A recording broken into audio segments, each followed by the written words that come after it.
Las bienaventuranzas. Una exposición de Mateo 5, 1 al 12. Por Thomas Watson. Capítulo 19. Serán llamados hijos de Dios. Serán llamados hijos de Dios. Mateo 5, 9. En estas palabras se establece el glorioso privilegio de los santos. Quienes han hecho las paces con Dios y se esfuerzan por lograr la paz entre sus hermanos, este es el gran honor que se les confiere, serán llamados hijos de Dios. Serán llamados, es decir, serán considerados y estimados por Dios. Dios nunca se equivoca al llamar a alguien. No llama hijos a quienes no lo son. Serás llamado profeta del Altísimo, Lucas 1:76, es decir, lo serás. Serán llamados hijos de Dios, es decir, serán considerados y admitidos como hijos. La proposición resultante es esta: los pacificadores son hijos del Altísimo. Las Escrituras dicen que Dios tiene muchos hijos. Por generación eterna. Así, solo Cristo es el Hijo natural de su Padre. Tú eres mi Hijo, yo te he engendrado hoy, Salmo 2:7. Por creación. Así que los ángeles son hijos de Dios. Cuando alababan todas las estrellas del alba, y todos los hijos de Dios gritaban de alegría, Job 38:7. Por participación de dignidad. Así que se dice que el rey y los gobernantes son hijos del Dios Altísimo. Yo he dicho, vosotros sois dioses, y todos vosotros hijos del Altísimo, Salmo 82:6. Por profesión visible. Así que Dios tiene muchos hijos. Los hipócritas se inventan un título de filiación. Vieron los hijos de Dios que las hijas de los hombres eran hermosas, Génesis 6:2. Por verdadera santificación. Así que todos los fieles son peculiar y eminentemente hijos de Dios. Para ilustrar y ampliar esto, y para que los creyentes puedan extraer la mayor dulzura de esta flor del Evangelio, analizaré y demostraré estos 7 puntos. 1. Que por naturaleza no somos hijos de Dios. 2. ¿Qué es ser hijos de Dios? 3. ¿Cómo llegamos a ser hijos? 4. Las señales de los hijos de Dios. 5. El amor de Dios al hacernos hijos. 6. El honor de los hijos de Dios. 7. Los privilegios de los hijos de Dios. Por naturaleza, no somos hijos de Dios. Como dice Jerónimo, no nacemos hijos de Dios, sino que somos hechos hijos de Dios. Por naturaleza somos extraños para Dios, cerdos, no hijos, 2 de Pedro 2:22. ¿Acaso un hombre pondrá su patrimonio en sus cerdos? Les dará sus bellotas, no sus joyas. Por naturaleza, tenemos al diablo por padre, vosotros sois de vuestro padre el diablo, Juan 8:44. Un hombre malvado puede buscar su linaje en los registros del infierno. ¿Qué es ser hijos de Dios? Esta filiación consiste en 2 cosas, adopción e infusión de la gracia. La filiación consiste en la adopción, para que recibiéramos la adopción de hijos, Gálatas 4:5. ¿En qué consiste la verdadera naturaleza de la adopción? En 3 cosas. En primer lugar, una transición o traslado de una familia a otra. El adoptado es sacado de la antigua familia del diablo y el infierno, Efesios 2:2 y 3, de la cual era heredero aparente, y es hecho de la familia celestial, de una familia noble, Efesios 2:19. Dios es su Padre, Cristo es su hermano mayor, los santos coherederos, los ángeles consiervos en esa familia. En segundo lugar, la adopción consiste en inmunidad y desvinculación de todas las leyes de la familia anterior. Olvídate también de la casa de tu padre, Salmo 45:10. Quien es adoptado espiritualmente ya no tiene nada que ver con el pecado. Efraín dirá, ¿qué más tengo que ver con los ídolos? Oseas 14:8. Un hijo de Dios, sin duda, se relaciona con el pecado como con un enemigo al que combate, pero no como con un Señor al que obedece. Es liberado del pecado, Romanos 6:7. No digo que esté liberado de sus deberes. ¿Se ha oído alguna vez que un hijo deba ser liberado de sus deberes para con sus padres? Esta es una libertad como la que se dan los rebeldes. En tercer lugar, la adopción consiste en una investidura legal de los derechos y las realezas de la familia en la que la persona será adoptada. Estos son principalmente 2. La primera realeza es un nuevo nombre. Quien es divinamente adoptado asume un nuevo nombre, antes, esclavo, ahora, hijo, de un pecador, santo. Este es un nombre de honor mejor que cualquier título de príncipe o monarca. Al que venciere, le daré una piedrecita blanca, y en la piedrecita, un nombre nuevo escrito, Apocalipsis 2:17. La piedrecita blanca significa remisión.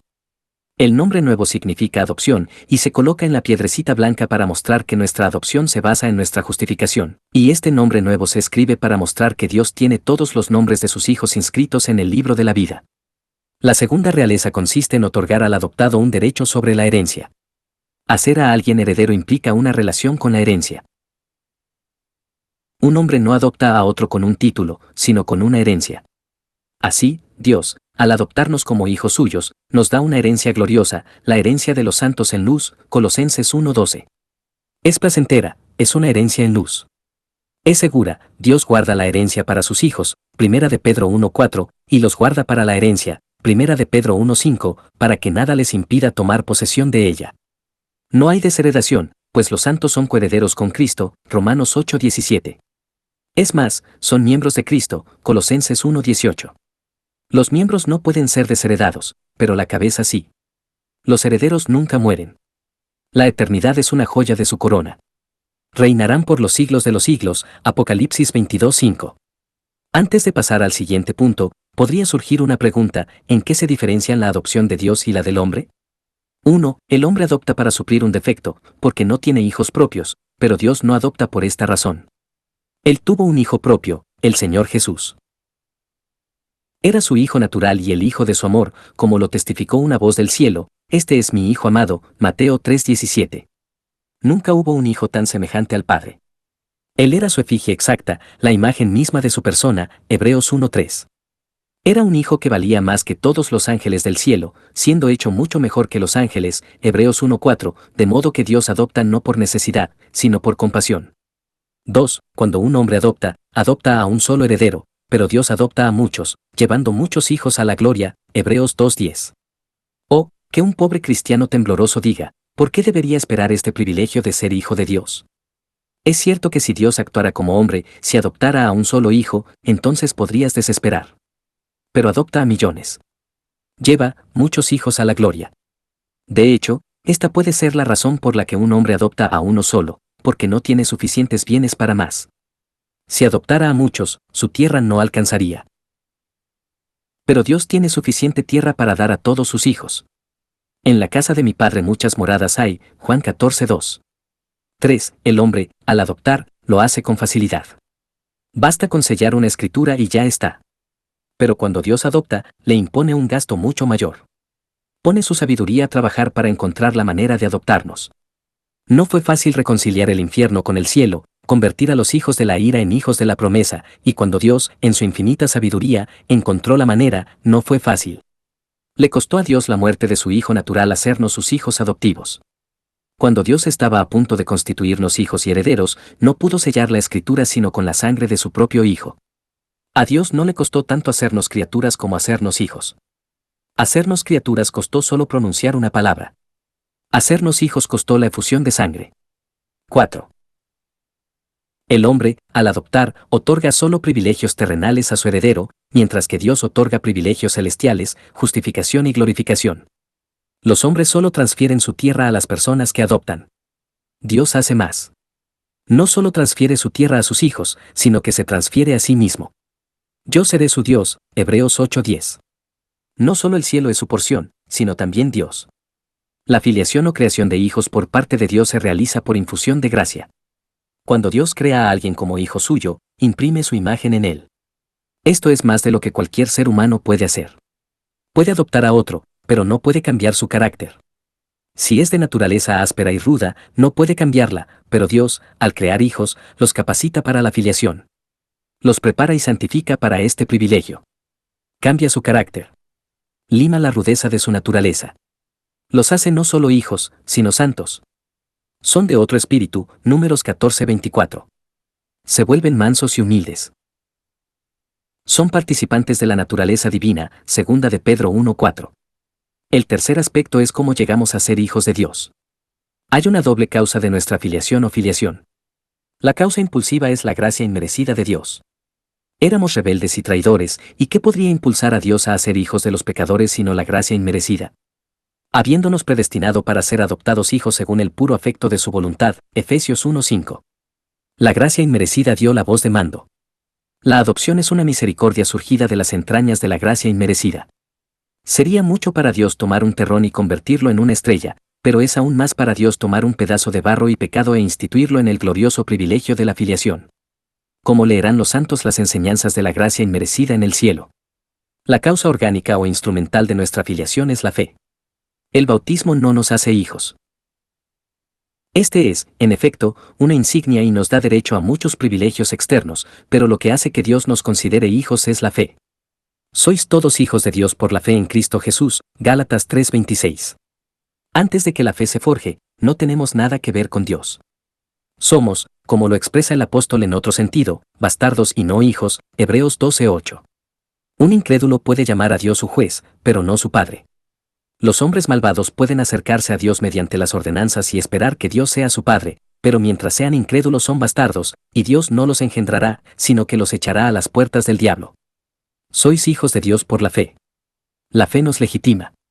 Nos confiere el título de filiación y nos da derecho a heredar. ¿Cómo, entonces, debemos esforzarnos por la fe? Sin fe, somos criaturas, no hijos. Sin fe, somos espiritualmente ilegítimos. Esta palabra, ilegítimo, es un término infame. Quienes son ilegítimos son vistos con deshonra. Los llamamos bastardos. Tú, que te vistes con sedas y terciopelos, pero estás en estado natural, eres ilegítimo. Dios te mira con desprecio y burla. Eres una persona vil, un hijo de la tierra, de la estirpe de la serpiente. El diablo puede mostrar un escudo de armas tan bueno como tú. Esta palabra, ilegítimo, también implica infelicidad y miseria. Los ilegítimos no pueden heredar legalmente. La tierra solo pertenece a quienes son herederos legítimos. Hasta que seamos hijos de Dios, no tenemos derecho al cielo, y no hay manera de ser hijos sino por la fe. Sois hijos de Dios por la fe. Aquí hay dos cosas que discutir. 1. ¿Qué es la fe? 2. ¿Por qué la fe nos hace hijos? 1. ¿Qué es la fe? Si la fe nos instituye en la filiación, nos interesa saber qué es la fe. Hay una doble fe. En primer lugar, una fe general más laxa. Cuando creemos la verdad de todo lo revelado en las Sagradas Escrituras, esta no es la fe que nos privilegia en la filiación. Los demonios creen en todos los artículos del credo. No es el simple conocimiento de una medicina ni la creencia en su virtud suprema lo que curará a un enfermo. Esta fe general, tan proclamada por algunos, no salvará. Un hombre puede tenerla y no amar a Dios. Puede creer que Dios vendrá a juzgar a vivos y muertos, y odiarlo, como el preso cree en la llegada del juez al tribunal y aborrece pensar en él. Cuídense de descansar en una fe general. Pueden tenerla y no ser mejores que los demonios. En segundo lugar, hay una fe especial cuando no solo creemos el anuncio que oímos de Cristo, sino que descansamos en Él, lo abrazamos, aferrándonos a los cuernos de este altar y resolviendo morar allí. En el cuerpo hay venas que absorben la carne, que la llevan al estómago y la preparan allí. Así, la fe es la vena que absorbe la carne, que la lleva al corazón y la aplica allí. Esta es la fe filiatoria. Por ella somos hechos hijos de Dios, y donde quiera que esté esta fe, no es como un remedio en la boca de un muerto, sino que es sumamente eficaz. Nos obliga al deber. Obra por el amor, Gálatas 5:6. ¿Pero por qué la fe nos hace hijos? ¿Por qué no deberían hacerlo otras gracias, como el arrepentimiento, el amor, etc.? Respondo, porque la fe es instituida por Dios y honrada por esta obra de hacernos hijos. La institución de Dios le da a la fe su valor y validez. Es el sello del rey que hace que la moneda pase a la circulación. Si él imprimiera su sello sobre el bronce o el cuero, sería tan válido como la plata. El gran Dios ha autorizado y puesto el sello de su institución sobre la fe, y eso la hace pasar por válida y le otorga un privilegio, por encima de todas las gracias, para hacernos hijos. Reiteramente, la fe nos hace hijos, pues es el principio vital. El justo por la fe vivirá, Habacuc 2:4. Todos los hijos de Dios viven. Ninguno nace muerto. Ahora, por la fe vivimos. Así como el corazón es la fuente de vida en el cuerpo, la fe es la fuente de vida en el alma. La fe también nos hace hijos, pues es la gracia que une. Nos une a Cristo. Las otras gracias no pueden hacer esto. Por la fe somos uno con Cristo y, por lo tanto, somos afines a Dios. Al estar unidos al Hijo natural, nos convertimos en hijos adoptivos. La afinidad entra por la fe. Dios es el Padre de Cristo. La fe nos hace hermanos de Cristo, Hebreos 2:11, y así Dios llega a ser nuestro Padre. El cuarto aspecto a tratar es mostrar las señales de los hijos de Dios. Nos concierne saber de quiénes somos hijos. San Agustín dice que toda la humanidad se divide en dos grupos, hijos de Dios o hijos del diablo. 1. La primera señal de nuestra filiación celestial es la ternura de corazón, porque tu corazón era tierno, segundo de Crónicas 34:27. Un corazón como el de un niño es un corazón tierno. Quien antes tenía un corazón duro, ahora tiene un corazón de carne. Un corazón tierno es como cera derretida para Dios. Él puede ponerle el sello que quiera. Esta ternura de corazón se manifiesta de tres maneras. En primer lugar, un corazón tierno se duele por el pecado. Un niño llora por ofender a su padre. Pedro mostró ternura de corazón cuando Cristo lo miró y recordó su pecado, lloró como un niño. Clemente de Alejandría dice que nunca oyó cantar a un gallo sin llorar. Y algunos escritores eruditos nos cuentan que, tras mucho llanto, parecía como si se hubieran abierto surcos en su bendito rostro. El más mínimo cabello hace llorar. El más mínimo pecado conmueve el corazón. El corazón de David se conmovió cuando cortó la falda del manto del rey Saúl.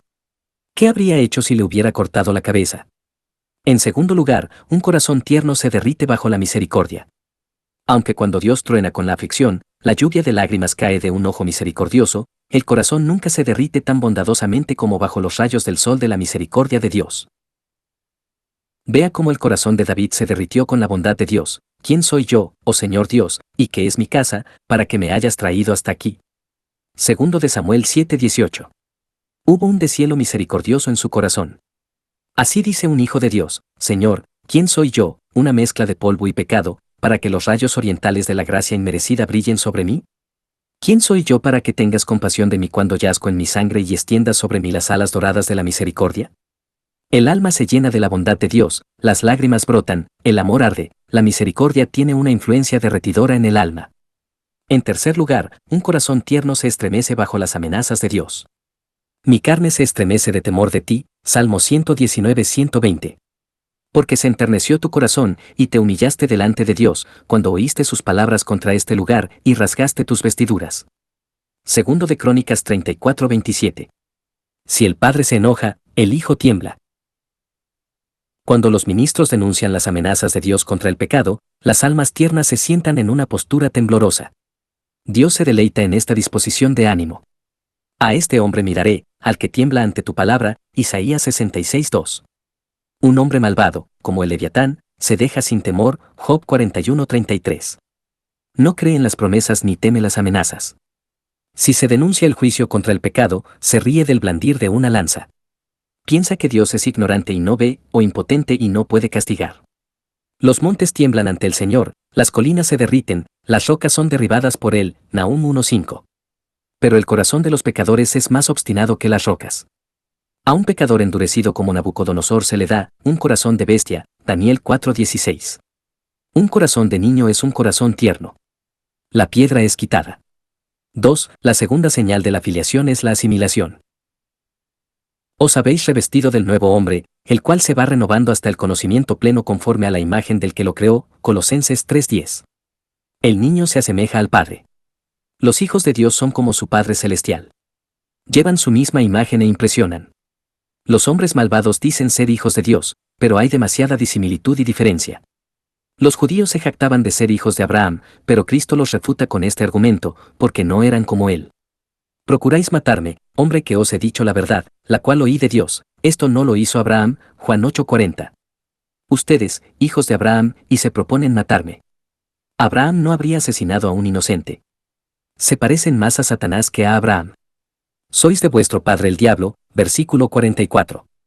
Quienes son orgullosos, terrenales y maliciosos pueden decir: Padre nuestro que estás en el infierno. Es blasfemia llamar a Dios Padre y hacer del diablo nuestro modelo. Los hijos de Dios se asemejan a Él en mansedumbre y santidad. Son sus imágenes andantes. Así como el sello imprime su imagen en la cera, así Dios imprime su propia belleza en sus hijos.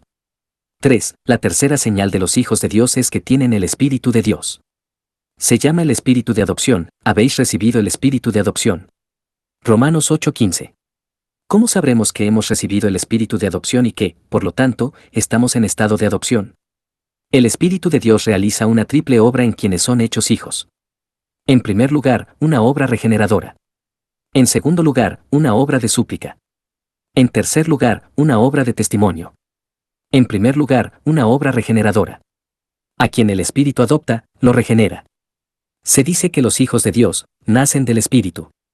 El que no nazca de agua y del Espíritu no puede entrar en el reino de Dios, Juan 3:5. Primero debemos nacer del Espíritu antes de ser bautizados con este nuevo nombre de hijos e hijas.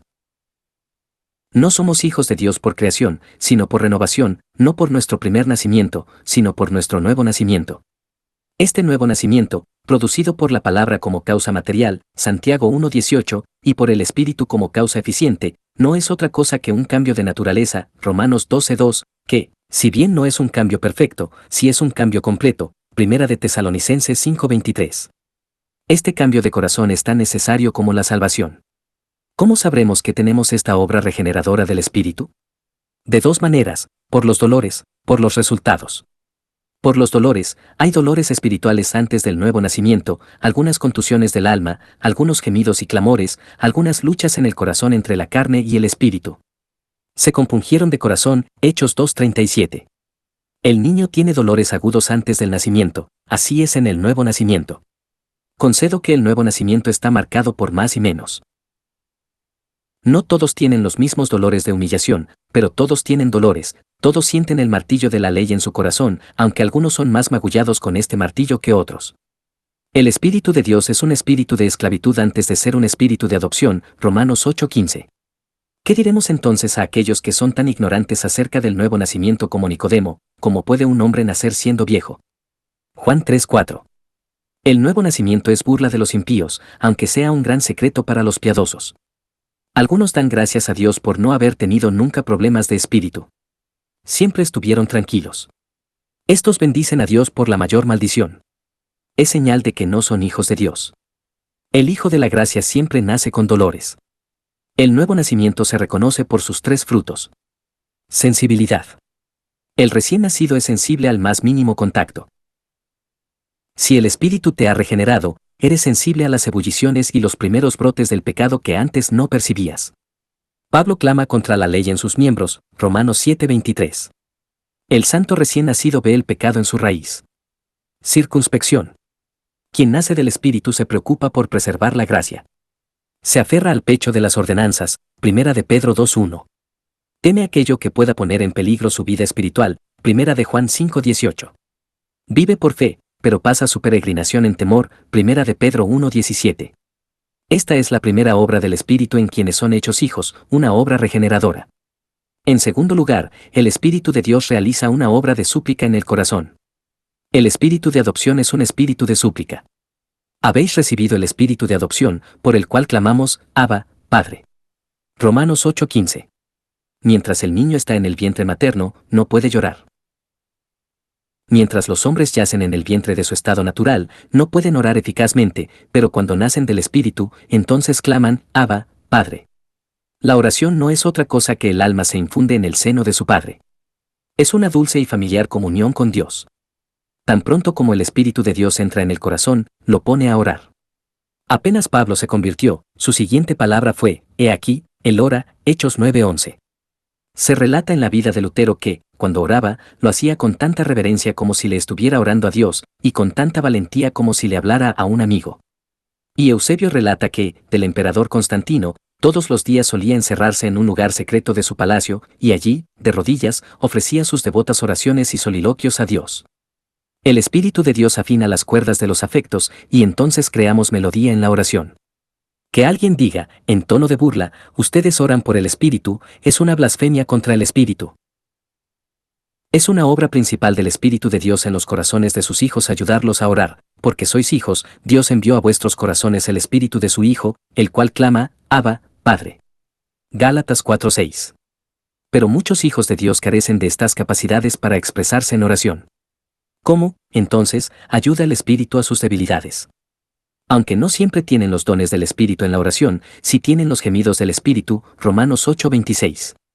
Los dones son los adornos de la oración, pero no la vida de oración. Un cadáver puede estar adornado con joyas. Aunque el Espíritu pueda negar la fluidez del habla, sin embargo, da fervor en el deseo, y tales oraciones son las más frecuentes. Las oraciones que el Espíritu inspira en los corazones de los hijos de Dios tienen estas tres cualidades. Las oraciones de los hijos de Dios son oraciones de fe. La oración es la clave.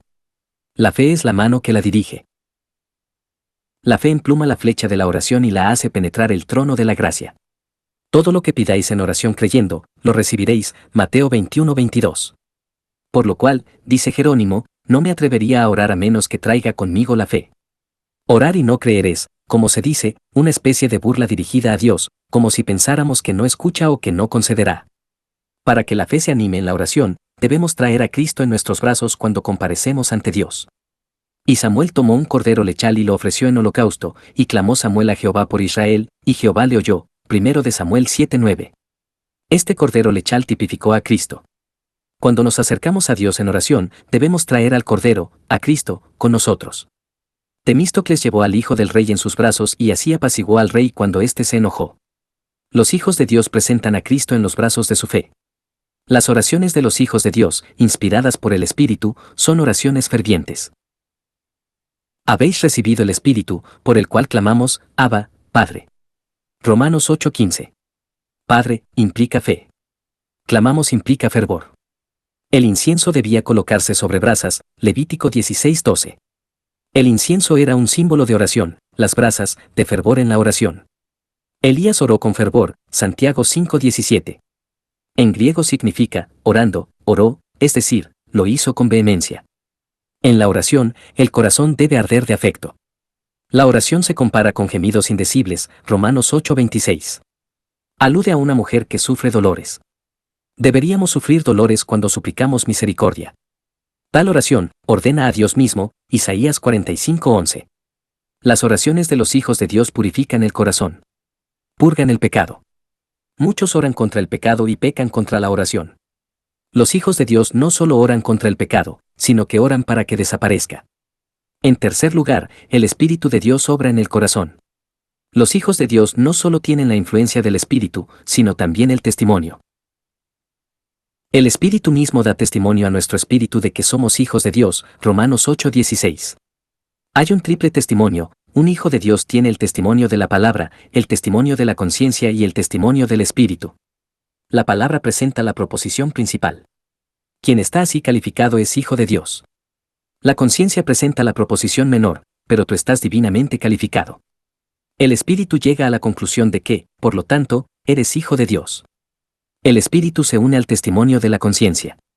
El Espíritu da testimonio a nuestro espíritu, Romanos 8:16. El Espíritu enseña a la conciencia a escudriñar las Escrituras y encontrar sus evidencias para el cielo. Ayuda a la conciencia a deletrear su nombre en una promesa. Da testimonio a nuestro espíritu. Pero ¿cómo distinguiré el testimonio del Espíritu de un engaño? El Espíritu de Dios siempre da testimonio conforme a la palabra, como el eco responde a la voz. Los entusiastas hablan mucho del Espíritu, pero abandonan la palabra. La inspiración que es sin la palabra o contraria a ella es una impostura. El Espíritu de Dios dictó la palabra, 2 de Pedro 1:21. Ahora bien, si el Espíritu diera un testimonio distinto al de la palabra, estaría dividido contra sí mismo. Sería un espíritu de contradicción, dando testimonio de una verdad en la palabra y de otra en la conciencia humana. 4. La cuarta señal de los hijos de Dios es el celo por Dios. Son celosos de su día, su verdad, su gloria. Los que han nacido de Dios se impacientan ante su deshonra. Moisés era frío en su propia causa, pero ardiente en la de Dios. Cuando el pueblo de Israel cometió la locura del becerro de oro, él rompe las tablas.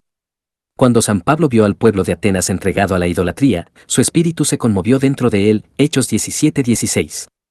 En griego, su espíritu se amargó, o, como la palabra podría significar, estaba en un paroxismo o un arrebato de celo ardiente. No pudo contenerse, pero con este fuego de celo se desató contra su pecado. Así como responderemos por las palabras ociosas, también lo haremos por el silencio pecaminoso. En este sentido, es peligroso estar poseído por un demonio mudo. David dice, el celo de la casa de Dios lo había consumido, Salmo 69:9. Muchos cristianos, cuyo celo una vez casi los consumió, ahora han consumido su celo.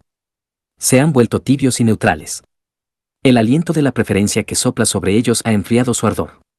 Jamás podré creer que tenga el corazón de un niño que pueda ser paciente cuando la gloria de Dios sufre. ¿Acaso un niño ingenuo puede soportar oír que se reproche a su padre? Aunque debemos guardar silencio ante el desagrado de Dios, no ante su deshonra. Cuando un fuego santo se enciende en el corazón, brotará de los labios. El celo templado con santidad es la blancura y la sangre que da al alma su mejor tez. De todos los demás, que los ministros sean impacientes cuando la gloria de Dios se ve impugnada y eclipsada. Un ministro sin celo es como sal que ha perdido su sabor. El celo hará que los hombres consideren las injurias infligidas a Dios como infligidas a sí mismos. Se dice de Crisóstomo que reprobaba cualquier pecado contra Dios como si él mismo hubiera recibido una ofensa personal. Que los ministros no se dejen llevar por el miedo ni seducir por la adulación. Dios nunca hizo a los ministros como espejos falsos, para que los rostros malos parezcan hermosos. Por falta de este fuego de celo, corren el peligro de otro fuego, el lago ardiente, Apocalipsis 21:8, en el cual serán arrojados los temerosos. 5. Quienes son hijos de Dios y han nacido de Dios poseen un espíritu más noble y celestial que los hombres del mundo. Su mente está puesta en las cosas de arriba, Colosenses 3:2. Todo lo que es nacido de Dios vence al mundo, Primera de Juan 5:4. Los hijos de Dios viven en una región superior. Se les compara con las águilas, Isaías 40:31, en cuanto a su sublimidad y mentalidad celestial. Sus almas vuelan a lo alto. Cristo está en su corazón, Colosenses 1:27, y el mundo está bajo sus pies, Apocalipsis 12:1. Los hombres del mundo siempre están hundiéndose en la densa arcilla. Son hijos de la tierra, no águilas, sino lombrices. Los santos poseen un espíritu diferente. Nacen de Dios y caminan con Dios como un hijo camina con su padre. Noé caminó con Dios, Génesis 6:9. Los hijos de Dios demuestran su noble linaje en su conversación celestial, Filipenses 3:20. 6. Otra señal de adopción es el amor a los hijos. Los hijos de Dios están unidos por el vínculo del amor, como todos los miembros del cuerpo están unidos por diversos nervios y ligamentos. Si nacemos de Dios, entonces amamos a la hermandad, Primera de Pedro 2:17, quien ama a la persona, ama la imagen. Los hijos de Dios son sus imágenes andantes, y si somos de Dios, amamos a quienes tienen su efigie y retrato dibujados en sus almas. Si nacemos de Dios, amamos a los santos a pesar de sus debilidades. Los hijos se aman aunque tengan algunas imperfecciones de la naturaleza, un ojo visco o una espalda encorvada. Amamos el oro en su estado puro, aunque tenga algo de escoria. Los mejores santos tienen sus defectos. Leemos sobre el lugar de los hijos de Dios, Deuteronomio 32:5. Un santo en esta vida es como un rostro hermoso con una cicatriz. Si nacimos de Dios, amamos a sus hijos aunque sean pobres. Nos encanta ver la imagen y el retrato de nuestro Padre, aunque esté colgado en un marco muy pobre. Nos encanta ver a un Cristo rico en un hombre pobre. Y si somos hijos del Altísimo, mostramos nuestro amor a los hijos de Dios. En primer lugar, valorando sus personas por encima de las demás. Quien nace de Dios, honra a los que temen al Señor, Salmo 15:4. Los santos son los amados del alma de Dios, Jeremías 12:7. Son sus joyas, Malaquías 3:17. Son de la verdadera sangre real, y quien es divinamente adoptado los estima más que a los demás. En segundo lugar, demostramos nuestro amor a los hijos de Dios valorando su compañía por encima de la de los demás. A los hijos les encanta asociarse y estar juntos. La comunión de los santos es preciosa.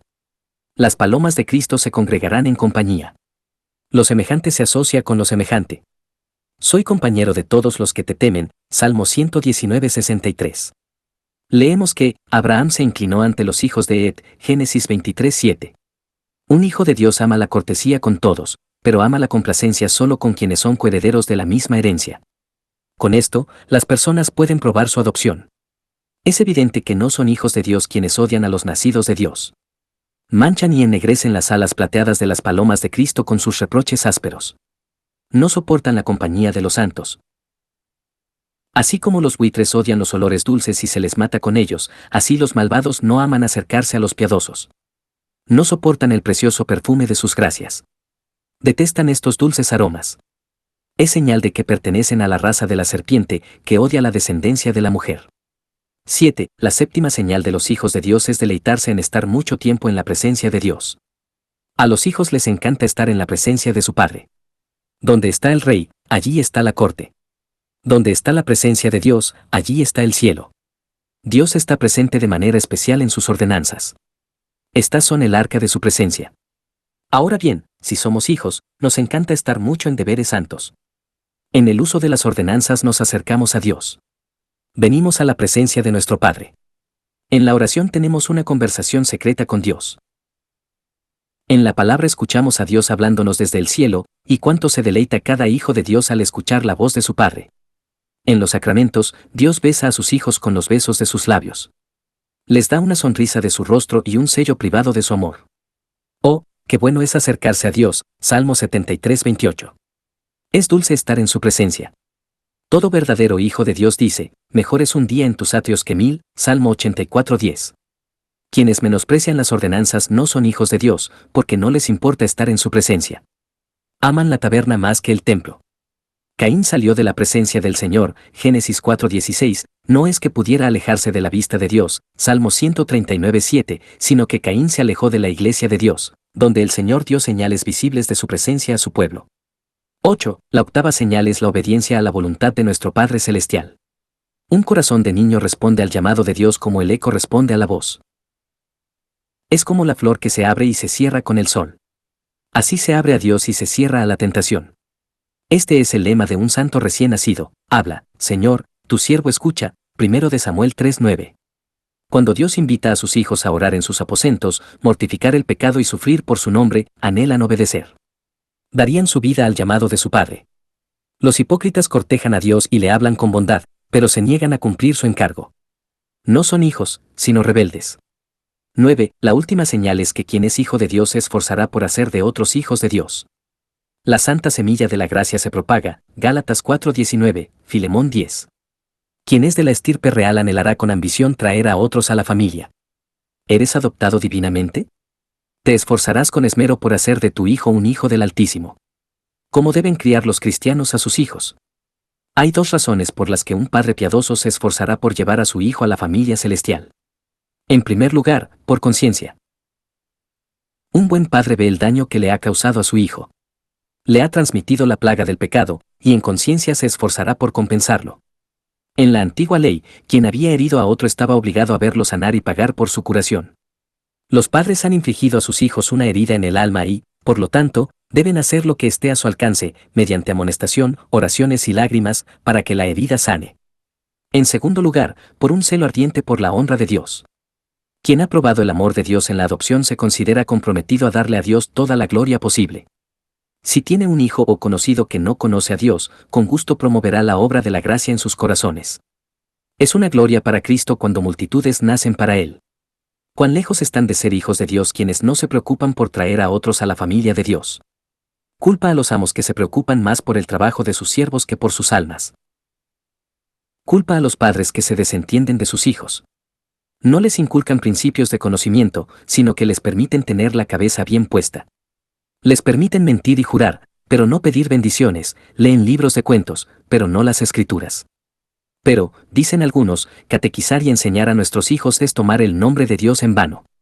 ¿Acaso cumplir el mandato de Dios es tomar su nombre en vano? Estas palabras que yo te mando hoy, las enseñarás diligentemente a tus hijos, Deuteronomio 6, 6 y 7.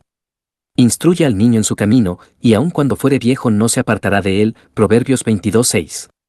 Padres, no provoquéis a ira a vuestros hijos, sino criadlos en disciplina y amonestación del Señor, Efesios 6, 4. Este triple cordón de las Escrituras no se rompe fácilmente. Los santos de antaño inculcaban continuamente principios de santo conocimiento en sus hijos. Yo sé que Abraham mandará a sus hijos, y ellos guardarán el camino del Señor, Génesis 18, 19. Y tú, Salomón, hijo mío, conoce al Dios de tu padre, y sírvele con corazón perfecto, 1 de Crónicas 28, 9. Ciertamente, Abraham y David no tomaron el nombre de Dios en vano. ¿Qué necesidad hay de inculcar instrucciones santas para contrarrestar las malas hierbas del pecado que crecen? Como labradores, cuando plantan árboles jóvenes, les ponen soportes para evitar que se doblen. Los hijos son plantas jóvenes. Los preceptos celestiales de sus padres son como soportes que los rodean, para evitar que se dobleguen al error y la profanación. ¿Cuándo puede haber mejor momento para difundir e inculcar el conocimiento en los niños que en su minoría de edad? Ahora es el momento de darles el pecho y dejar que mamen la leche no adulterada de la palabra, 1 de Pedro 2:2. Pero algunos podrían objetar que es inútil enseñar a nuestros hijos el conocimiento de Dios. No tienen sentido de las cosas espirituales, ni se benefician de nuestra instrucción. Respondo. Leemos en las Escrituras sobre niños que, gracias a la instrucción, han sido santificados en sus primeros años. La madre y la abuela de Timoteo le enseñaron las Escrituras desde la cuna, y que desde niño ha sabido las Sagradas Escrituras, 2 de Timoteo 3:15. Timoteo se inculcó la religión como si fuera la leche materna. Leemos de niños pequeños que clamaban, Hosanna, a Cristo y proclamaban sus alabanzas, Mateo 21:15. Y sin duda, aquellos hijos de Tiro tenían una buena semilla en ellos, pues le demostraron su amor a Pablo y lo ayudaron en su camino a la costa.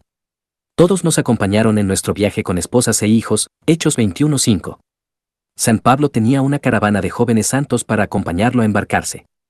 Y, además, supongamos que nuestros consejos e instrucciones no tienen éxito en la actualidad con nuestros hijos, puede que surtan efecto después.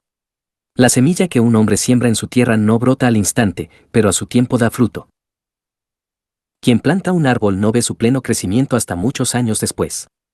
Si no debemos instruir a nuestros hijos porque al presente no cosechan el beneficio, por la misma razón no deberíamos bautizarlos, porque al presente no comprenden el bautismo. Es más, por la misma razón los ministros no deberían predicar la palabra, porque al presente muchos de sus oyentes no se benefician. Además, si nuestros consejos y amonestaciones no tienen éxito con nuestros hijos, aún así, hemos librado nuestras almas. Hay consuelo en la descarga de la conciencia. Debemos dejar de lado los problemas y los acontecimientos. El deber es nuestra obra, el éxito es de Dios. Todo lo anterior debería impulsar a los padres a impartir santas instrucciones a sus hijos. Quienes pertenecen a la familia de Dios y a quienes Él ha adoptado como hijos, se esforzarán porque sus hijos sean más hijos de Dios que ellos mismos. Sufrirán dolores de parto hasta que Cristo sea formado en ellos. Un verdadero santo es un imán que seguirá atrayendo a otros a Dios. Que esto baste para haber mencionado las señales de la adopción. Continúo. El quinto punto a tratar es el amor de Dios al hacernos hijos. Mirad cuál amor nos ha otorgado el Padre, para que seamos llamados hijos de Dios. Primera de Juan 3:1. Dios mostró poder al hacernos criaturas, pero amor al hacernos hijos. Platón dio gracias a Dios por haberlo hecho hombre y no bestia, pero ¿qué motivos tienen ellos para adorar el amor de Dios, quien los ha hecho hijos? El apóstol añade mirad. Para que podamos contemplar mejor el amor de Dios al hacernos hijos, consideremos tres cosas. 1. Fuimos deformados. Cuando pasé junto a ti y te vi contaminada en tu propia sangre, era tiempo de amor, Ezequiel 16:6 y 8. Mardoqueo adoptó a Esther porque era hermosa, pero estábamos en nuestra sangre, y luego Dios nos adoptó. No nos adoptó cuando estábamos vestidos con el manto de la inocencia en el paraíso, cuando estábamos adornados con las joyas de la santidad y éramos blancos y rojizos, sino cuando estábamos en nuestra sangre y teníamos nuestras manchas de lepra sobre nosotros. El tiempo de nuestro aborrecimiento fue el tiempo del amor de Dios. 2. Así como no merecíamos ser hijos, tampoco lo deseábamos. Ningún terrateniente obligará a otro a ser su heredero contra su voluntad.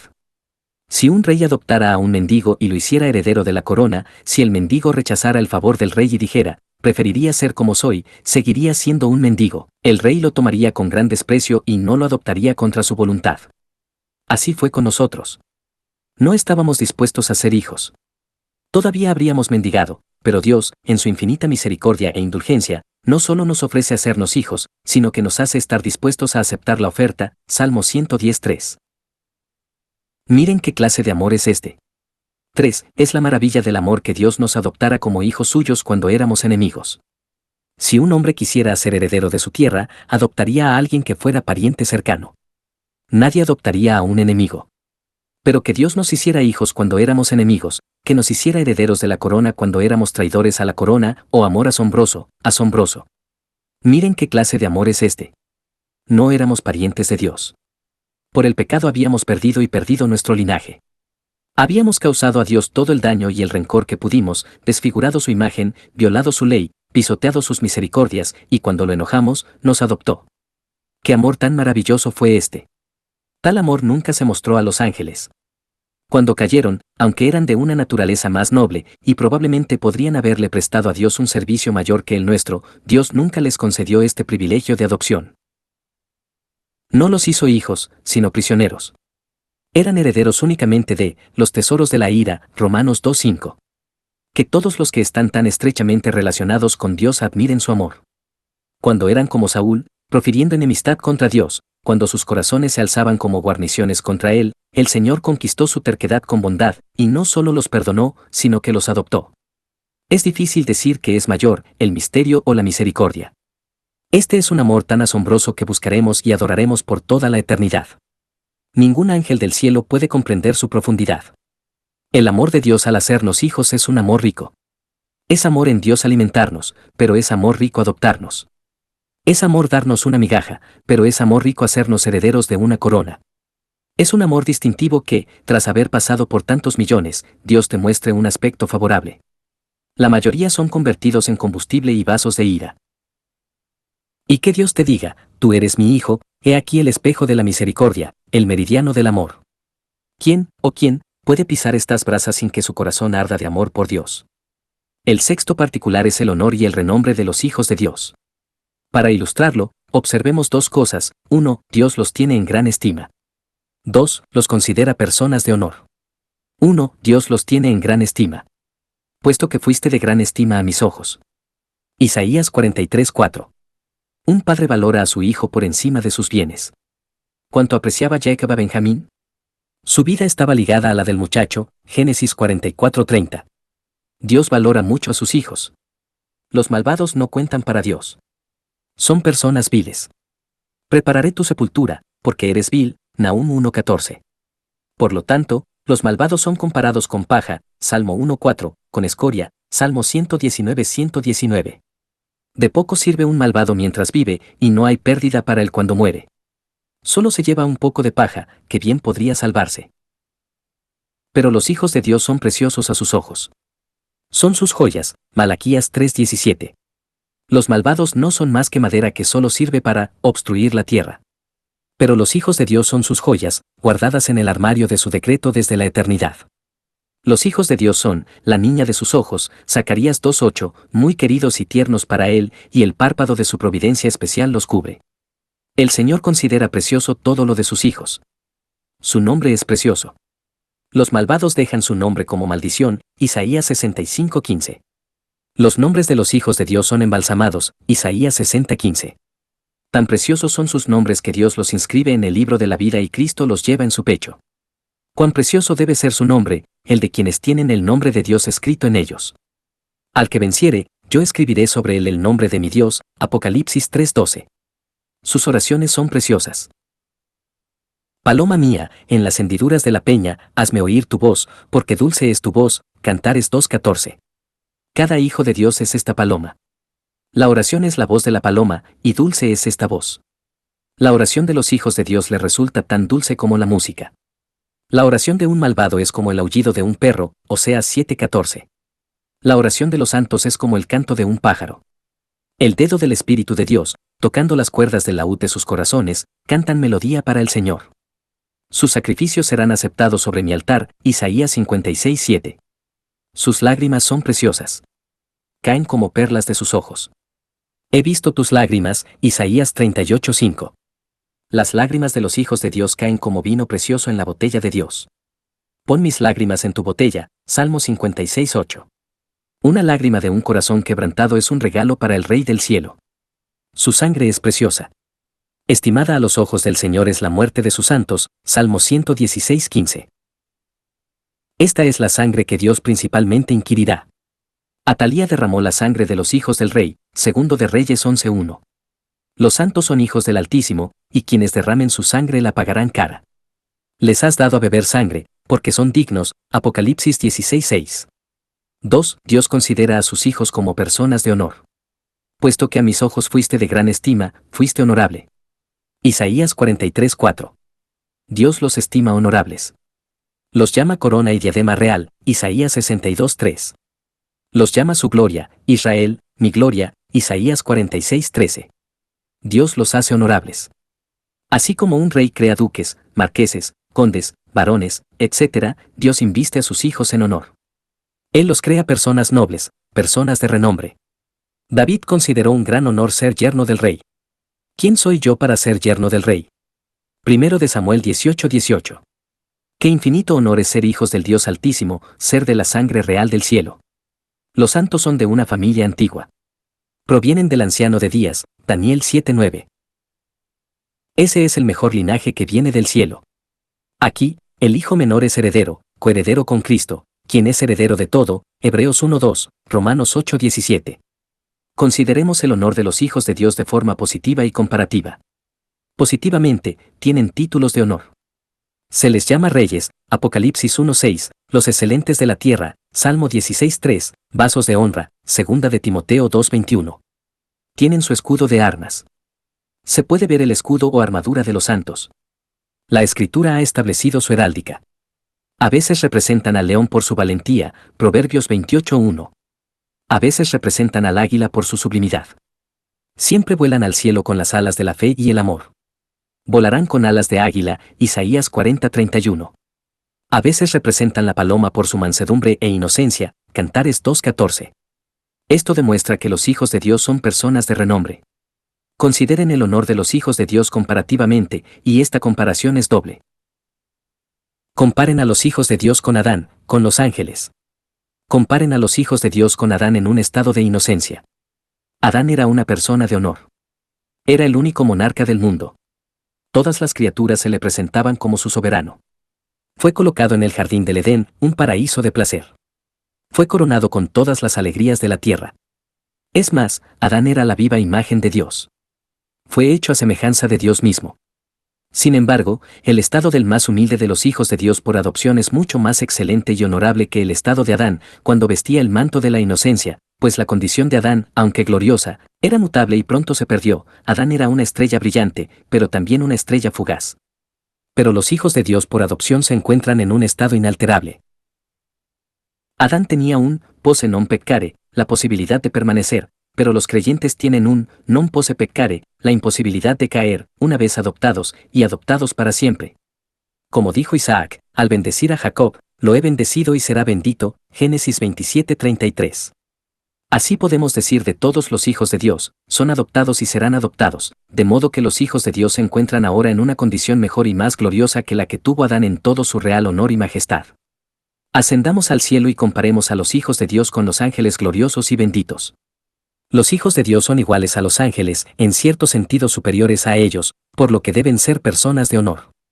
Los hijos de Dios son iguales a los ángeles. Esto lo reconocen algunos de los propios ángeles, soy consiervo tuyo, Apocalipsis 19:10. Aquí se establece un paralelo entre Juan el divino y el ángel. El ángel le dice a Juan, soy consiervo tuyo. Los hijos de Dios por adopción son, en cierto sentido, superiores a los ángeles, y eso en dos sentidos. Los ángeles son siervos de los hijos de Dios, Hebreos 1:14. Aunque son espíritus gloriosos, son espíritus ministradores. Los ángeles son los servidores de los santos. En las Escrituras encontramos ejemplos de ángeles que atienden a los hijos de Dios. Leemos sobre ángeles que atendieron a Abraham, Moisés, Daniel, la Virgen María, etc. Los ángeles no solo prestan servicio a los hijos de Dios mientras viven, sino también al morir. Lázaro recibió una caravana de ángeles para llevarlo al paraíso de Dios. Así, vemos que los hijos de Dios tienen preeminencia y dignidad sobre los ángeles.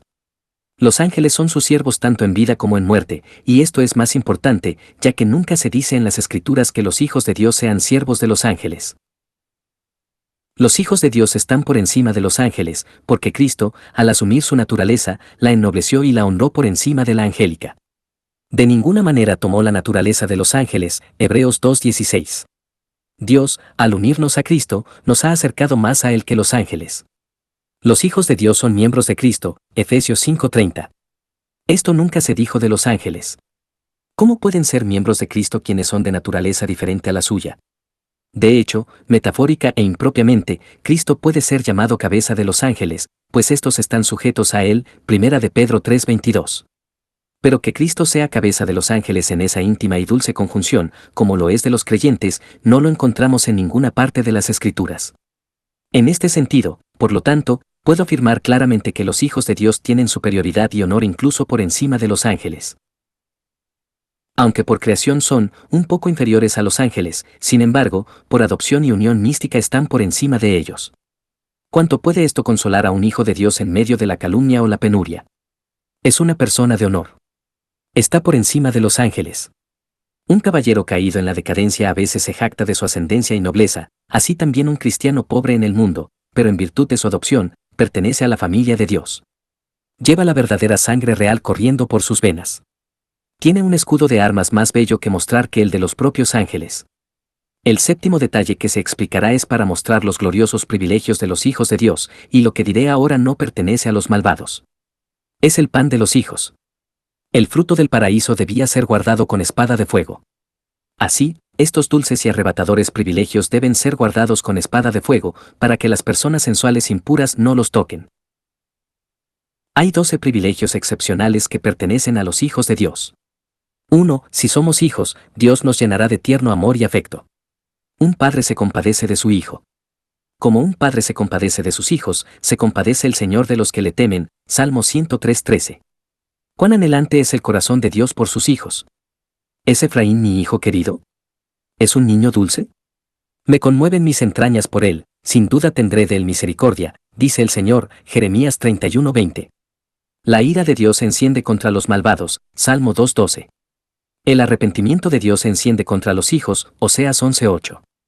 La misericordia y la compasión fluyen de nuestro Padre Celestial con la misma naturalidad que la luz del sol. Algunos podrían objetar, pero Dios está enojado y escribe cosas amargas. ¿Cómo se compagina esto con el amor? El amor de Dios y su ira hacia sus hijos no se oponen, sino que muestran una diferencia. Pueden estar unidos. Él está enojado por amor. Reprendo y castigo a todos los que amo. Apocalipsis 3:19. Necesitamos tanto las aflicciones como las ordenanzas. Una píldora amarga puede ser tan necesaria para preservar la salud como un julepe o un cordial. Dios aflige con el mismo amor con el que lo hace. Dios se enoja más cuando no lo está. Su mano es más pesada cuando es más ligera. Oseas 14:4. La aflicción es un argumento de filiación. Si soportáis la disciplina, Dios os trata como a hijos. Hebreos 12:7. Oh, dice alguien, ciertamente Dios no me ama. No soy hijo suyo, porque no me acompaña en tan duras aflicciones. Pues, es señal de infancia estar a veces bajo la vara. Dios tuvo un hijo sin pecado, pero ninguno sin azotes.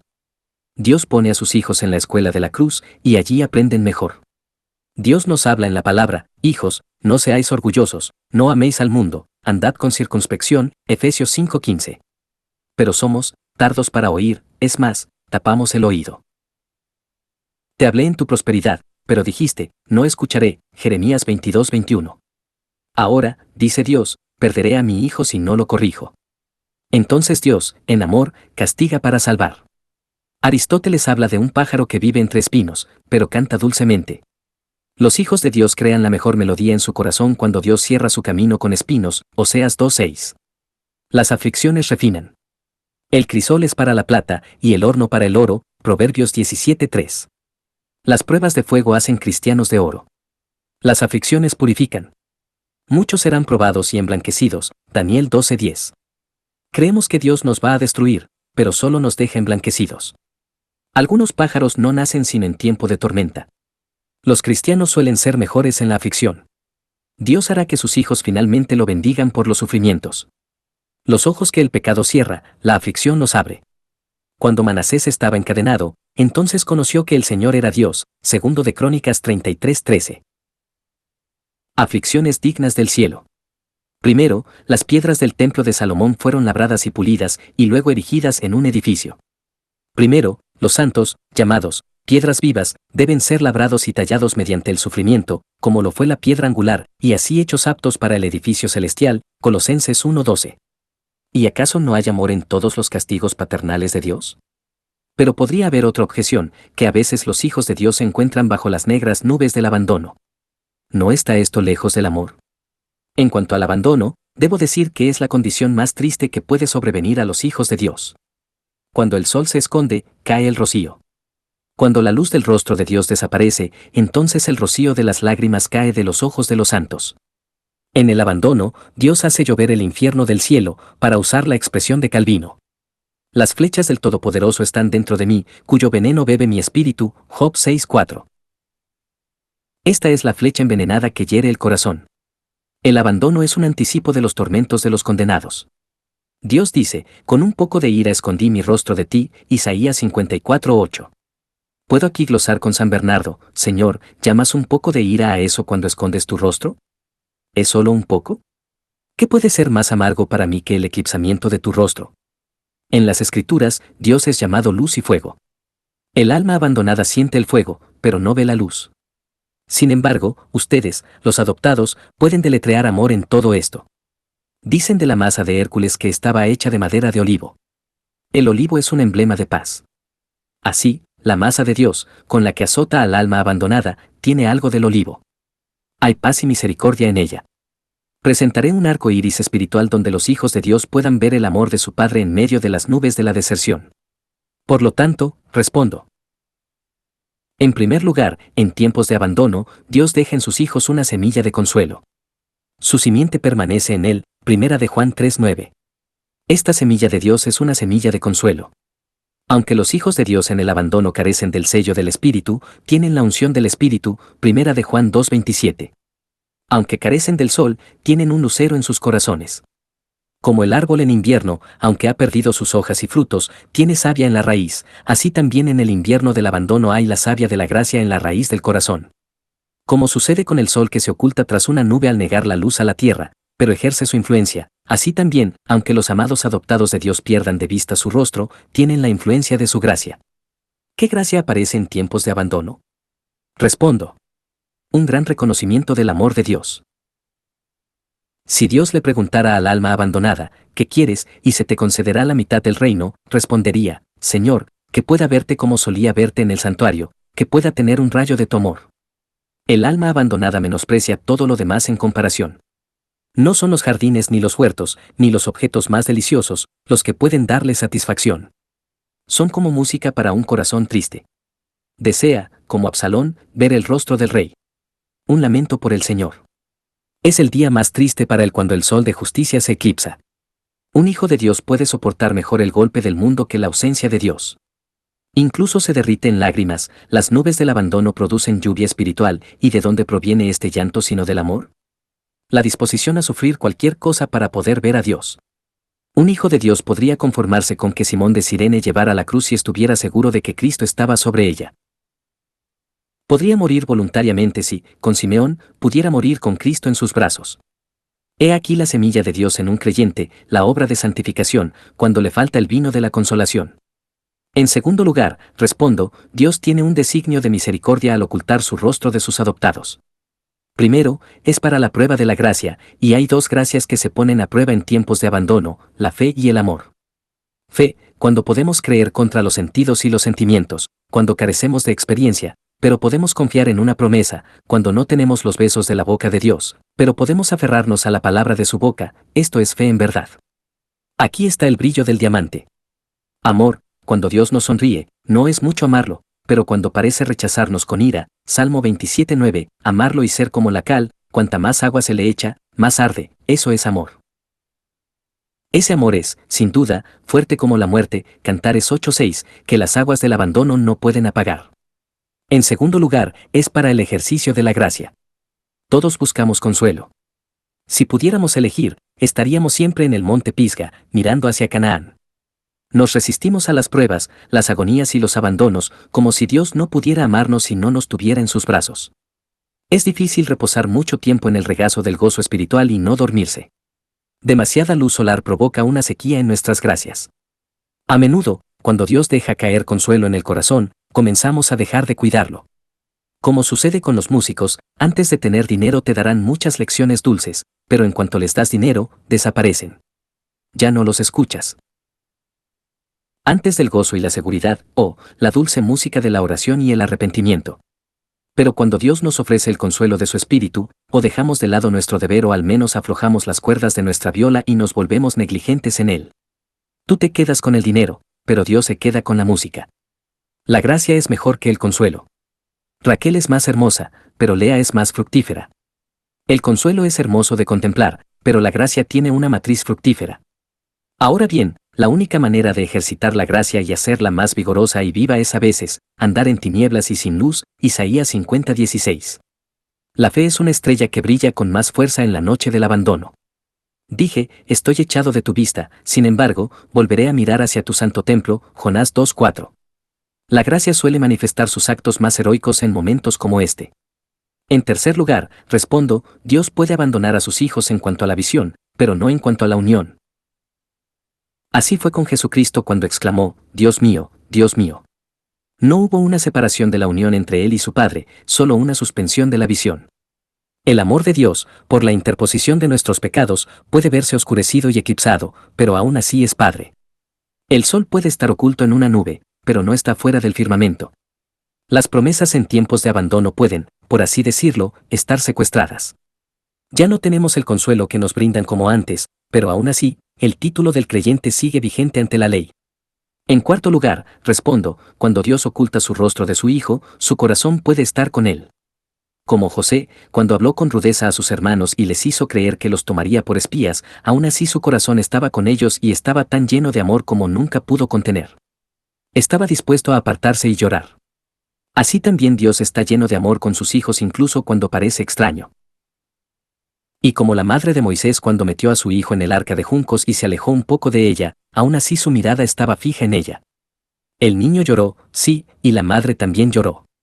Así también Dios, cuando se aparta como si hubiera abandonado a sus hijos, aún así está lleno de compasión y amor hacia ellos. Dios puede cambiar su semblante, pero no romper su pacto. Una cosa es que Dios abandone, otra cosa es desheredar. ¿Cómo voy a abandonarte, Efraín? Oseas 11:8. Es una metáfora tomada de un padre que va a desheredar a su hijo, y mientras está a punto de desheredar, sus entrañas se derriten y anhelan por él, y piensa, aunque sea un hijo pródigo, es un hijo, no le quitaré la herencia. Así dice Dios, ¿cómo podré abandonarte? Aunque Efraín ha sido un hijo rebelde, es un hijo, no lo desheredaré. Los pensamientos de Dios pueden estar llenos de amor cuando hay un velo sobre su rostro. El Señor puede cambiar su dispensación hacia sus hijos, pero no su carácter. Puede tener la apariencia de un enemigo, pero el corazón de un padre. De modo que el creyente puede decir, soy adoptado, que Dios haga lo que quiera conmigo, que tome la vara o el cayado, todo es uno, Él me ama. 2. El segundo privilegio adoptivo es este, si somos hijos, Dios soportará muchas debilidades. Un padre soporta mucho a un hijo que ama. Los perdonaré, como un hombre perdona a su propio hijo que le sirve, Malaquías 3:17. A menudo contristamos al espíritu, abusamos de la bondad. Dios pasa por alto mucho en sus hijos. No ha visto iniquidad en Jacob, Números 23:21. Su amor no lo ciega. Ve el pecado en su pueblo, pero no con ojos de venganza, sino con compasión.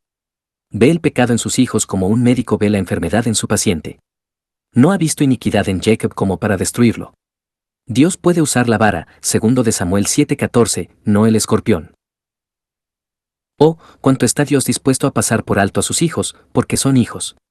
Dios se fija en el bien que hay en sus hijos y pasa por alto la debilidad. Dios hace todo lo contrario a nosotros. A menudo nos fijamos en el mal que hay en los demás y pasamos por alto el bien. Nuestra vista está puesta en la falla del diamante, pero no observamos su brillo. Pero Dios se fija en el bien de sus hijos. Dios ve su fe y hace la vista gorda ante sus efectos, 1 de Pedro 3:6. Así como, Sara obedeció a Abraham, llamándolo Señor, el Espíritu Santo no menciona su incredulidad ni su burla ante la promesa, sino que se fija en su bondad, es decir, en su obediencia a su esposo. Ella obedeció a Abraham, llamándolo Señor. Dios pone el dedo en las cicatrices y debilidades de sus hijos. Cuanto hizo la vista gorda Dios ante Israel, su primogénito. Israel a menudo lo provocaba con sus murmuraciones, Deuteronomio 1:27, pero Dios respondió a sus murmuraciones con misericordia. Los perdonó como un padre perdona a su hijo. 3. El tercer privilegio es este, si somos hijos, Dios aceptará nuestros servicios imperfectos. Un padre recibe cualquier cosa en buena parte de su hijo. Dios acepta la voluntad por los hechos, 2 Corintios 8:12. A menudo venimos con oraciones entrecortadas, pero si somos hijos, Dios explica nuestro significado y las tomará como un regalo agradecido. A un padre le encanta oír hablar a su hijo, aunque solo balbucee y tartamudee. Como una grulla, así parloteaba, Isaías 38:14. El buen Ezequías consideró su oración como parloteo, pero fue escuchada, versículo 5. Un suspiro y un gemido de un corazón humilde suben como humo de incienso. Mi gemido no te es oculto, Salmo 38:9. Cuando todas las apariencias hipócritas se evaporan y quedan en nada, lo poco que un hijo de Dios hace con sinceridad se ve coronado por la aceptación. Un padre se alegra de recibir una carta de su hijo aunque tenga borrones, aunque tenga errores ortográficos y un inglés deficiente. ¿Cuántas borrones hay en nuestras cosas santas? ¿Qué inglés tan deficiente a veces? Sin embargo, viniendo de corazones quebrantados, se acepta. Aunque haya debilidad en el deber, si hay buena voluntad, el Señor se complace mucho. Dios dice, es mi hijo y haría algo mejor. Nos aceptó en el amado, Efesios 1:6. 4. Si somos hijos, Dios proveerá para nosotros. Un padre cuida de sus hijos. Les da lo necesario y les reserva una porción, 2 Corintios 12:14. Así lo hace nuestro Padre Celestial. Él nos da nuestra asignación, el Dios que me alimentó toda mi vida hasta este día, Génesis 48:15. ¿De dónde viene nuestro pan de cada día, sino de su cuidado diario? Dios no dejará que sus hijos mueran de hambre, aunque nuestra incredulidad a veces esté lista para cuestionar su bondad y decir, ¿puede Dios preparar una mesa? Vea los argumentos que Cristo presenta para probar el cuidado paternal de Dios por sus hijos. Mirad las aves del cielo, no siembran, ni ciegan, y vuestro Padre Celestial las alimenta. Mateo 6:26. ¿Alimenta un hombre a su ave, y no alimentará a su hijo? Considerad los lirios, cómo crecen, no trabajan, ni hilan, sí, pues, Dios viste así a la hierba. Lucas 12:27. ¿Viste Dios a los lirios, y no vestirá a sus corderos? El Señor tiene cuidado de vosotros. Primera de Pedro 5:7. Mientras su corazón esté lleno de amor, su mente estará llena de preocupaciones. Esto debería ser suficiente para matar el gusano de la incredulidad. Así como Dios da a sus hijos un viático o cebo, también reserva una porción para ellos. A vuestro Padre le ha placido daros el reino. Lucas 12:32. Nuestro Padre guarda la bolsa y nos dará lo suficiente para cubrir nuestros gastos aquí, y cuando al morir nos embarquemos y seamos puestos en la orilla de la eternidad, entonces nuestro Padre Celestial nos otorgará un reino inmutable e inagotable. He aquí una porción inagotable. 5. Así como Dios da a sus hijos un viático o cebo, también reserva una porción para ellos. A vuestro Padre le ha placido daros el reino. Lucas 12:32. Nuestro Padre guarda la bolsa y nos dará lo suficiente para cubrir nuestros gastos aquí, y cuando al morir nos embarquemos y seamos puestos en la orilla de la eternidad, entonces nuestro Padre Celestial nos otorgará un reino inmutable e inagotable. He aquí una porción inconmensurable. En primer lugar, Dios protege el mal temporal. Hay muchas casualidades y contingencias inherentes a la vida. Dios, misericordiosamente, las previene. Él vela y protege a sus hijos. Mi amparo está en Dios. Salmo 7:10. No se adormecerá ni dormirá el que guarda a Israel. Salmo 121:4. El ojo de la providencia siempre está despierto. Dios encarga a sus ángeles el cuidado de sus hijos. Salmo 91:11. El creyente tiene una guardia angelical como salvavidas. Leemos sobre las alas de Dios en las Escrituras. Así como el pecho de su misericordia alimenta a sus hijos, así las alas de su poder los cubren. Cuán milagrosamente preservó Dios a Israel, su primogénito. Él, con sus alas, a veces los cubría, a veces los cargaba. Os trajo como sobre alas de águila. Éxodo 19:4, un emblema del cuidado providencial de Dios. El águila no teme que ningún ave desde arriba dañe a sus crías, solo la flecha desde abajo. Por lo tanto, las lleva sobre sus alas para que la flecha primero la alcance antes de que pueda alcanzar a sus crías. Así, Dios lleva a sus hijos sobre las alas de la providencia, y son tales que no hay forma de cortarles las alas, ni ninguna flecha puede herirlos. En segundo lugar, Dios protege a sus hijos de los males espirituales. No te sobrevendrá ningún mal. Salmo 91:10. Dios no dice que no nos sobrevendrá ninguna aflicción, sino ningún mal. Pero algunos podrían decir que a veces el mal, en este sentido, sobreviene a los piadosos. Se manchan con el pecado. Respondo, pero ese mal no será mortal. Así como el mercurio es en sí mismo peligroso, pero con ungüento se templa de tal manera que muere, así también el pecado es en sí mismo mortal, pero al ser templado con el arrepentimiento y mezclado con el ungüento sagrado de la sangre de Cristo, su naturaleza venenosa y condenatoria se elimina. 6. Si somos hijos, Dios nos revelará las grandes y maravillosas cosas de su ley. Te alabo, Padre, Señor del cielo y de la tierra, porque escondiste estas cosas de los sabios y entendidos, y las revelaste a los pequeños. Mateo 11:25. Un padre enseñará a sus hijos. El hijo acude a su padre y le dice, Padre, enséñame mi lección. Así también David acude a Dios, enséñame a hacer tu voluntad, porque tú eres mi Dios. Salmo 143:10. El Señor se gloría en este título, yo soy el Señor tu Dios, que te enseña para tu provecho. Isaías 48:17. Los hijos de Dios tienen esa unción que les enseña todo lo necesario para la salvación. Ven los misterios que están ocultos a los ojos carnales, como Eliseo vio los caballos y carros de fuego que su siervo no vio. Segundo de Reyes 6:17. Los adoptados ven sus propios pecados, las trampas de Satanás y la belleza de Cristo, que aquellos a quienes el Dios del mundo ha cegado no pueden discernir. ¿De dónde surgió que David entendiera más que los antiguos? Salmo 119:100. Tenía un padre que le enseñaba. Dios fue su instructor. Oh Dios, me has enseñado desde mi juventud. Salmo 71:17. Muchos hijos de Dios se quejan de ignorancia y torpeza. Recuerda esto, tu Padre será tu tutor. Él ha prometido darte su espíritu para guiarte a toda la verdad. Juan 16:13. Y Dios no solo informa el entendimiento, sino que inclina la voluntad. No solo nos enseña lo que debemos hacer, sino que nos capacita para hacerlo. Haré que andéis en mis estatutos, Ezequiel 36:27. Qué glorioso privilegio es tener la estrella de la palabra que nos señala a Cristo y el imán del Espíritu que nos atrae. 7. Si somos hijos, esto nos da valentía en la oración. El hijo acude con confianza a su padre, y no encuentra en su corazón la manera de negarle, cuanto más vuestro Padre Celestial dará su Espíritu Santo a los que se lo pidan. Lucas 11:13. Todo lo que el Padre tiene es para su hijo. Si viene por dinero, ¿para quién es sino para su hijo? Si acudes a Dios en busca de perdón, de quebrantamiento de corazón, Dios no puede negar a su hijo. ¿Para quién guarda sus misericordias sino para sus hijos? Y lo que puede dar a los hijos de Dios santa valentía en la oración es esto, cuando consideran a Dios no solo en la relación de un padre, sino con la disposición de un padre. Algunos padres son de naturaleza taciturna y áspera, pero Dios es el Padre de misericordias, 2 Corintios 1:3. Él engendra todas las entrañas del mundo. En la oración, debemos considerar a Dios bajo esta noción, Padre de misericordia, sentado en un trono de gracia. Debemos acudir a este Padre Celestial en toda circunstancia. En nuestros pecados, como aquel niño enfermo que dijo a su padre, mi cabeza, mi cabeza. Segundo de Reyes 4:19. En cuanto se sintió mal, corrió a su padre para que lo socorriera. Así que, en caso de pecado, acudamos a Dios, mi corazón, mi corazón. Oh, este corazón muerto, Padre, avívalo, este corazón duro, Padre, ablándalo, Padre, mi corazón, mi corazón. En nuestras tentaciones, un niño, cuando alguien lo hiere, corre a su padre y se queja. Así que, cuando el diablo nos hiere con sus tentaciones, acudamos a nuestro Padre. Padre, Satanás nos ataca y nos lanza sus dardos de fuego. No solo quiere herir mi paz, sino también tu gloria. Padre, aparta al tentador.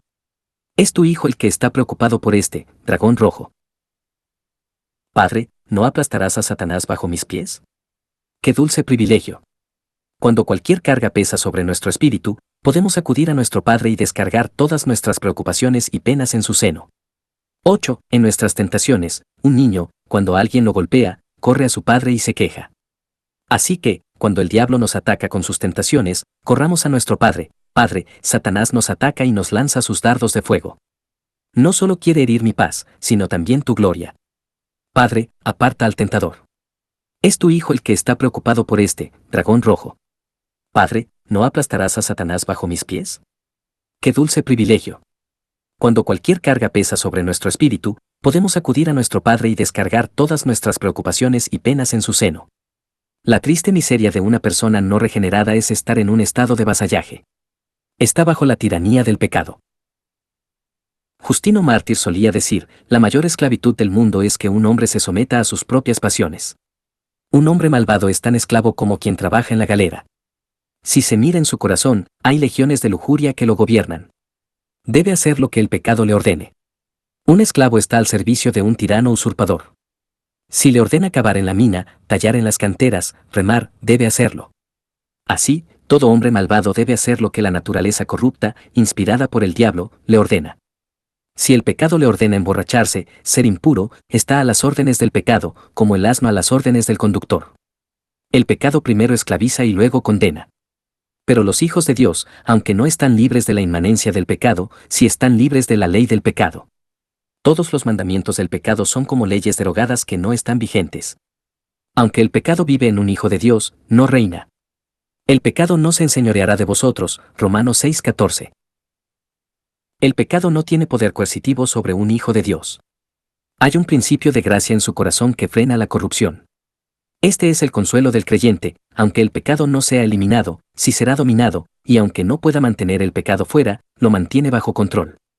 Se dice que los santos de Dios crucifican la carne, Gálatas 5:24. Crucificar era una muerte lenta. Primero moría un miembro, luego otro. Todo hijo de Dios crucifica el pecado. Alguna parte del viejo hombre se desprende constantemente. Aunque el pecado no muere perfectamente, muere a diario. Esta es la bendita libertad de los hijos de Dios, son liberados de la ley del pecado. Son guiados por el Espíritu de Dios, Romanos 8:14.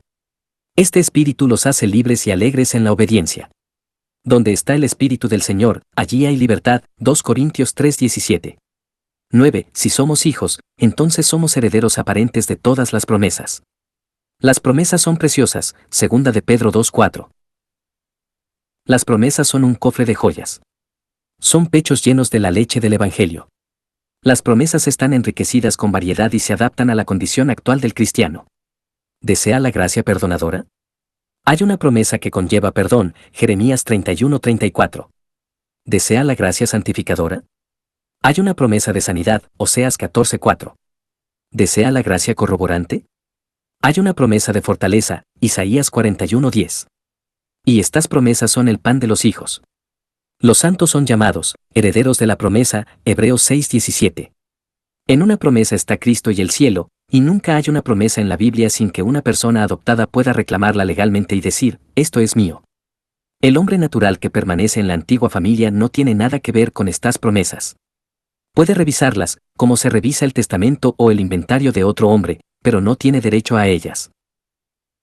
Las promesas son como un jardín de flores, cerrado y privado, que ningún extraño puede recoger, solo los hijos de la familia. Ismael era hijo de la esclava. No tenía derecho a la familia.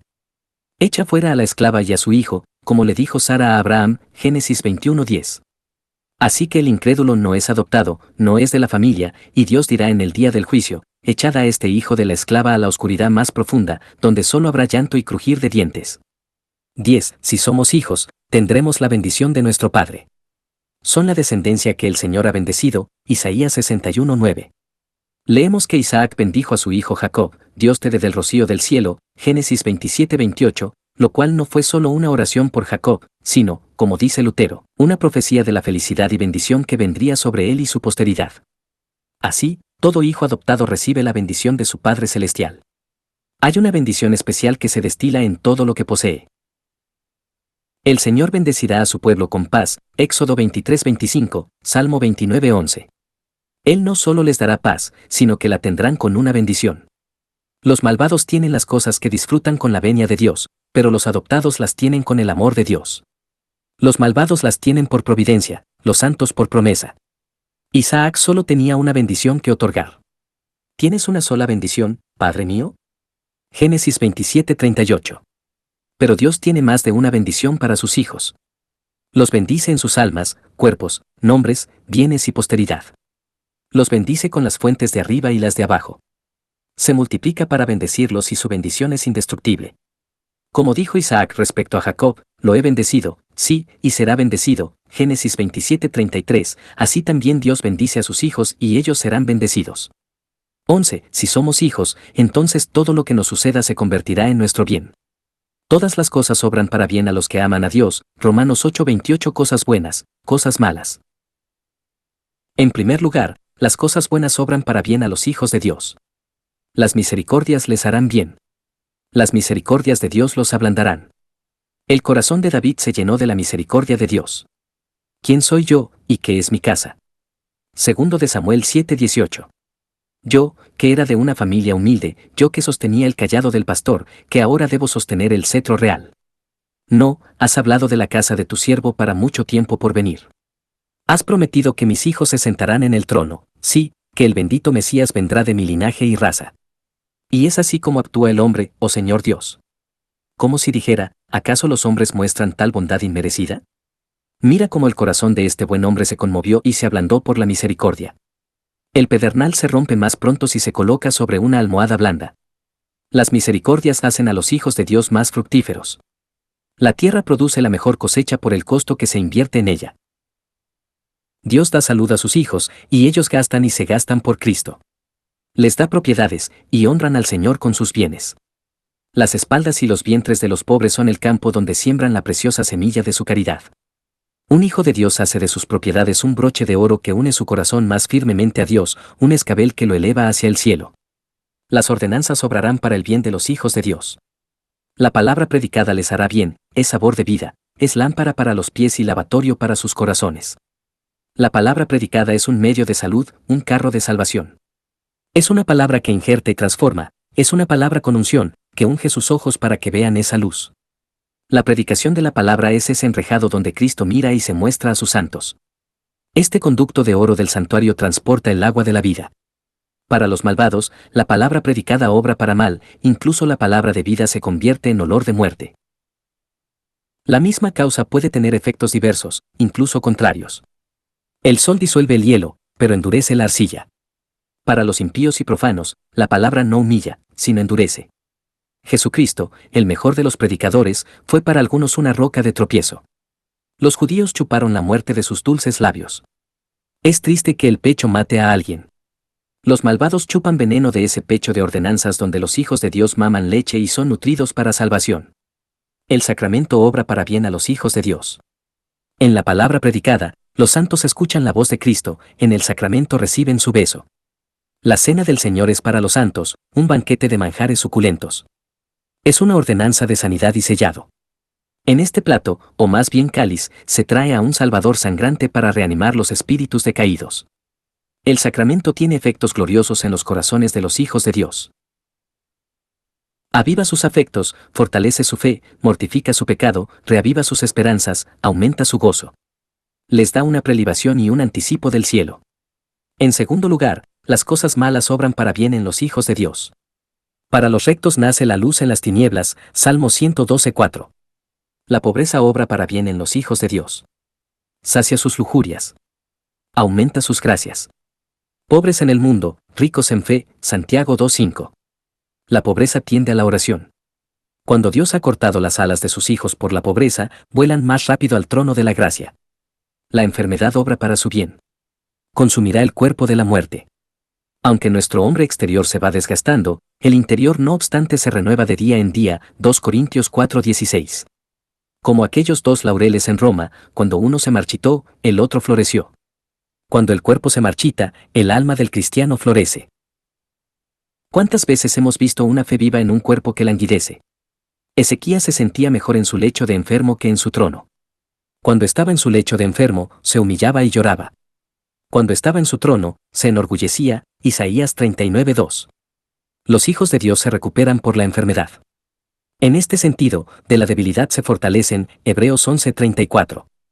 El reproche obra para bien en los hijos de Dios, aumenta su gracia y su gloria. La desgracia aumenta su gracia. El labrador, al abonar su tierra, la hace más rica y fértil. Dios permite que los malvados abonen a su pueblo con reproches y calumnias, para que sus corazones sean un terreno más fértil donde la gracia crezca. El reproche aumenta su gloria. Quien injustamente deshonra a un santo, aumentará su corona. El sol brilla con más fuerza después de un eclipse. Cuanto más eclipsado sea un hijo de Dios por los reproches, más resplandecerá en el reino de los cielos. La persecución obra para bien en los hijos de Dios. Los piadosos pueden compararse con esa planta de la que habla Gregorio Nacianceno. Vive muriendo y crece cortándose. El celo y el amor de los santos se avivan con los sufrimientos. Su alegría florece. Tertuliano dice que los cristianos primitivos se regocijaban más en sus persecuciones que en sus liberaciones. La muerte obra para bien en los hijos de Dios. Es como el torbellino para el profeta Elías, que le arrancó el manto, pero lo llevó al cielo. Así, para un hijo de Dios, la muerte es como un torbellino impetuoso que arrebata el manto de su carne, pues el cuerpo no es más que el manto que envuelve al alma, pero eleva el alma hacia Dios. Este es el glorioso privilegio de los hijos de Dios. Todo lo que caiga les traerá bien. Los hijos de Dios, cuando lleguen al cielo, como dice Crisóstomo, bendecirán a Dios por todas las providencias de la cruz. 12. Y finalmente, si somos hijos, nunca pereceremos, Juan 5:24, 10:28. Quienes son adoptados están fuera del poder de la condenación. Ninguna condenación hay para los que están en Cristo, Romanos 8:1. ¿Condenaría un padre a su propio hijo? Dios nunca desheredará a ninguno de sus hijos. Los padres pueden desheredarlos por alguna falta. Rubén, por incesto, perdió la prerrogativa de su primogenitura, Génesis 49:4. ¿Cuál es la razón por la que los padres desheredan a sus hijos? Seguramente, porque no pueden mejorarlos. No pueden hacerlos aptos para la herencia. Pero cuando somos malos, nuestro Padre Celestial sabe cómo hacernos mejores. Él puede hacernos aptos para heredar. Dando gracias al Padre que nos hizo aptos para la herencia, Colosenses 1:12. Por lo tanto, estando en su poder hacernos mejores y obrar en nosotros idoneidad e idoneidad para la herencia, ciertamente nunca nos desheredará definitivamente. Porque este es un privilegio tan dulce, y en él reside la vida de consuelo del cristiano, por lo tanto, lo demostraré con argumentos de que los hijos de Dios no pueden perecer definitivamente. El vínculo del infierno y la condenación ha sido anulado. No es que los mejores hijos de Dios no tengan la culpa que merece el infierno, sino que Cristo es el amigo en la corte que ha implorado su perdón. Por lo tanto, el poder condenatorio del pecado es anulado, lo cual demuestra así. Los hijos de Dios no pueden perecer definitivamente, porque la justicia de Dios ha satisfecho sus pecados. La sangre de Cristo es el precio pagado no solo con mérito, sino con eficacia por todos los que creen. Siendo esta la sangre de Dios, Hechos 20:28, la justicia queda plenamente satisfecha y no se entromete en condenar a aquellos por quienes esta sangre fue derramada y a quienes se aplica. Jesucristo fue un patrocinador. Él se comprometió a pagar por cada hijo de Dios como fiador. Dijo a la justicia: ten paciencia con ellos, y yo te lo pagaré todo, para que el creyente no esté expuesto a la ira. Dios no exigirá la deuda dos veces, ni al fiador ni al deudor, Romanos 3:24 y 26. Dios no solo es misericordioso al perdonar a sus hijos, sino también justo al perdonar, 1 de Juan 1:9. Es un acto de la equidad y justicia de Dios perdonar al pecador cuando ha sido satisfecho con la fianza. Una sentencia condenatoria no puede recaer sobre los hijos de Dios, porque son hijos de Dios y, además, esposas de Cristo, Cantares 4:11. Existe una unión matrimonial entre Cristo y los santos. Todo hijo de Dios es parte de Cristo. Él es Cristo místico. Ahora bien, ¿perecerá un miembro de Cristo? Un hijo de Dios no puede perecer, pero Cristo debe perecer. Jesucristo, el esposo, es el juez, y condenará a su propia esposa. Todo hijo de Dios es transformado a la semejanza de Cristo. Él tiene el mismo espíritu, el mismo juicio, la misma voluntad. Es una imagen viva de Cristo. Así como Cristo lleva los nombres de los santos en su pecho, ellos llevan su imagen en sus corazones, Gálatas 4:19. ¿Permitirá Cristo que su propia imagen sea destruida? Teodosio los consideró traidores a quienes desfiguraron su imagen. Cristo no permitirá que su imagen en los creyentes sea desfigurada y desgarrada. No soportará ver su propia imagen arder en llamas. El mar no solo tiene carroña pestilente, sino también joyas arrojadas en él, pero ninguna de las joyas de Dios será jamás arrojada al temible mar del infierno. Si los hijos de Dios pudieran perecer para siempre, entonces el perdón del pecado no sería un privilegio. La Escritura dice: bienaventurado aquel cuya transgresión es perdonada, Salmo 32:1. Pero qué bendición habría en recibir el perdón del pecado si después se dictara una sentencia condenatoria definitiva sobre los herederos de la promesa. ¿De qué le serviría a un hombre el perdón del rey si fuera condenado después de haberlo recibido? Si los hijos de Dios fueran finalmente desheredados, no se cumpliría la Escritura que nos habla de gloriosas recompensas.